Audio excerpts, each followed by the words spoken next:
Well, hello and welcome back if you've been here before. So today I'm going to talk about something that I purchased recently from a Raw and Rugged leather company, the Suede tobacco seat cover from them. I've also bought the Suede tobacco side bags, but they'll be a separate video in their own right, but I bought them as a pair to match each other. And I'm absolutely delighted with the seat. So I'm going to have lots of nice shots of the unboxing, which I'll start showing in a wee second. Lots of nice shots of the seat fitted on the bike. I guess when it comes to a seat, one of the first things you're thinking about is comfort. Now the seat cover claims to have extra padding, and I thought, well, that can only be a good thing because the stock seat on the Interceptor isn't fantastic, and it is a little bit comfier if I'm being honest.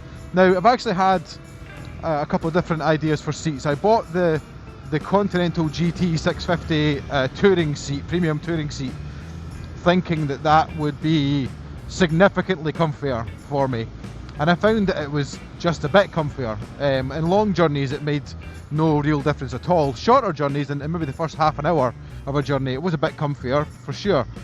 I also I ordered the signature brown seat, which is like a bench seat for the Interceptor 650. It's brown and it's quilted, a kind of diamond pattern.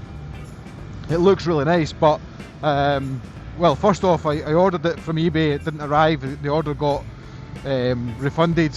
I ordered it again from eBay and I had to open a case, so I gave up at that point. I tried to find one in the UK, and it just so happens that when I was in Saltire Motorcycles in Edinburgh, that they had one fitted to one of their demo machines on the floor, and I got a little seat on it and realised that it wasn't any more comfy. In fact, it might be worse. Like on initial sit down first impressions, it to me certainly felt worse than the stock seat. So after I discovered that the brown bench seat wasn't going to help, the next thing I started looking at was actually the Trip Machine seat. You know, everyone knows the one, the Stuart Fillingham Special. And as nice as it looks, I thought it doesn't look that different from the standard seat. I do like the tobacco suede finish. I think that's really nice. And it was, I think it might have been the same day that somebody had posted on one of the Royal Enfield groups on Facebook this black suede seat. Now I thought they had bought a full seat, and I realised now it was actually a seat cover from Raw and Rugged Leather Company.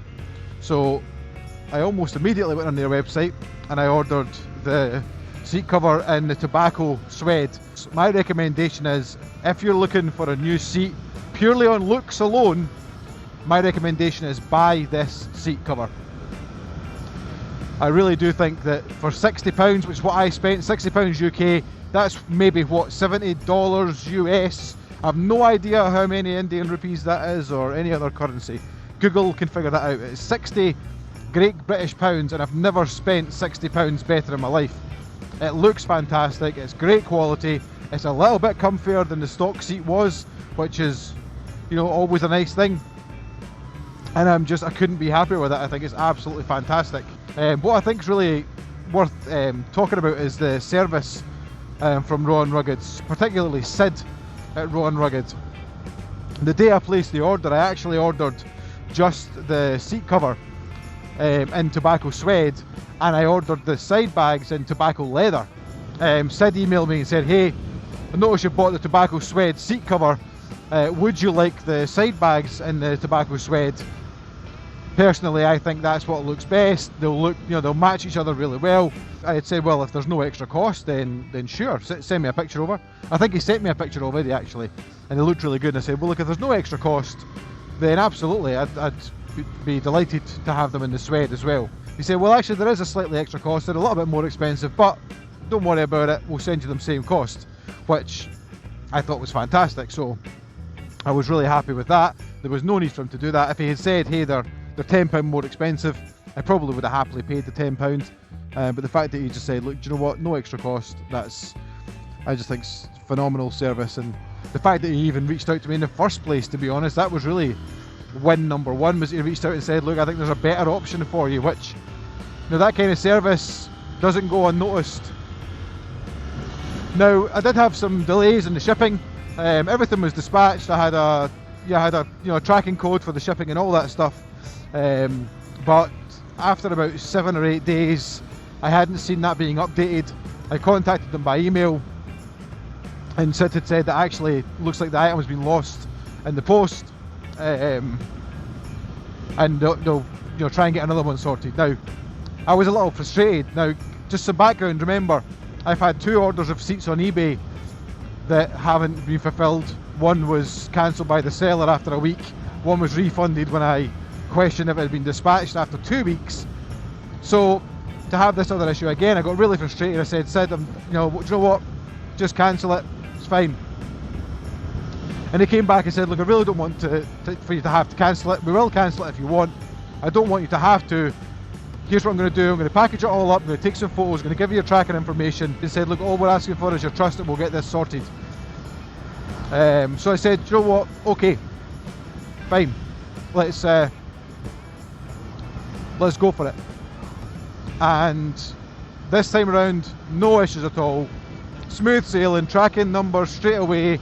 That was constantly updated. I saw where the item was at each stage of its journey, going from one place in India to another, and then being sent over to London, and then from London up to me. So all that happening on the tracking, and I'm so glad that I put my trust in the guys to fix this issue, because I got the seat cover, I got the side panel bags, and I'm absolutely delighted. So talking about the seat cover, what's in the package, right? So it comes in this nice little bag. All their items come in these bags. It comes with a free brush to take care of the suede on the seat as well, which is nice. And as you can see, it's a seat cover, not a seat. So this stretches over the stock seat, and it is designed specifically for the Interceptor 650 stock seat. This is not going to fit well on any other seat. They do sell a version for the premium touring seat for the Continental GT.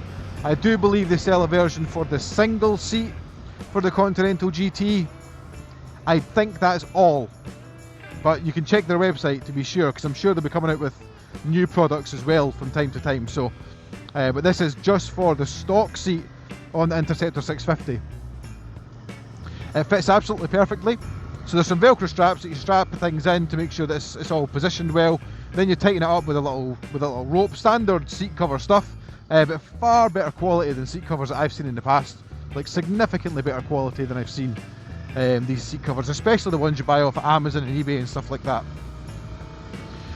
Once you tighten it down, it fits absolutely perfectly, and as far as I'm concerned, looking at this looks like a seat. It looks like I've ordered a custom seat or had my seat refinished.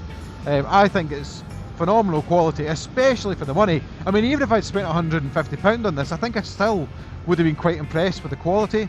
So I'm delighted with it, if I'm being perfectly honest. Now, the stock seat still is not the comfiest thing in the world, but this does add just a little bit of extra padding, so it does make it slightly more comfortable. I would say I'm 100% recommend the Raw and Rugged seat cover for anyone who wants to change the seat purely from a visual perspective. From a comfort perspective, if you're really uncomfortable and you really want something significantly more comfortable, then this is not going to be the answer, unless of course you plan to add some gel, for example, between the seat and the seat cover. It is a little bit more comfortable. It certainly takes the edge off the first maybe 30 minutes of riding, and then it kind of goes back to feeling the same, although at all times the suede is a much nicer feeling than the leather that's on the stock seat. So you've always got that slightly softer, slightly grippier, more comfortable feeling, and there is that little bit of extra padding there as well, which is welcomed in my eyes. The stock seat isn't fantastic. Rarely do I ever do more than, I'd say, a couple of hours without getting off the bike. In fact, rarely do I do more than an hour without getting off the bike, because I broke my tailbone in 2021, and since then I can't do long journeys on the bike without getting off to stretch every so often. Some people think it's absolutely fine. Was it not Stuart Fillingham who did a video saying that sometimes it's your bum and not just the seat? I'm sure that's what, maybe I'm wrong. Does Stuart Fillingham make a video about bums? Someone tell me in the comments. I have no idea, but yeah, I'm convinced that sometimes it is just whatever your body shape is. Your weight, of course, is going to play a part in it. What kind of jeans you're wearing, what kind of underwear you wear probably plays a part in how comfortable you are on a motorbike seat.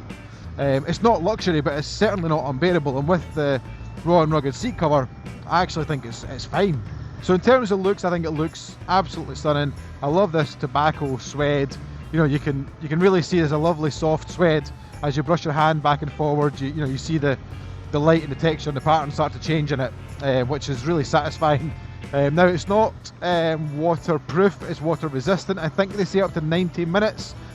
Now again, for me, this is where you've got to make personal decisions.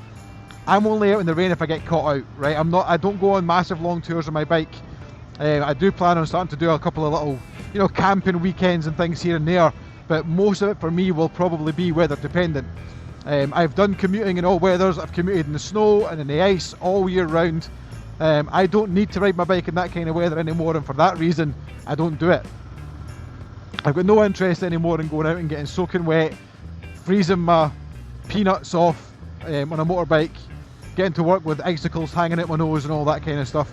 So, you know, this is a fair weather bike for me, so water resistance, waterproofing, it doesn't really bother me. My only concern would be obviously if I'm washing the bike and it gets wet and damages it. But again, there's been some changes on that front too, because I've gone back to using waterless cleaners on my bike. I find that, you know, just cleaning the bike all the time with some waterless cleaners, never letting it get dirty, is just far more effective than, you know, getting the hose out and soaking the bike down and cleaning it properly and having to dry it off and having to polish it again.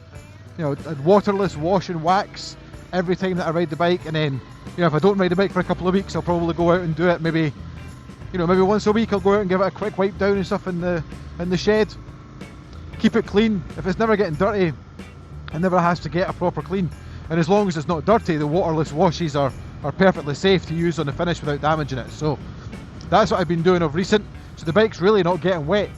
And if it does get wet, it's going to be when I get caught out on a day that I thought was going to be nice weather and ends up not being nice weather.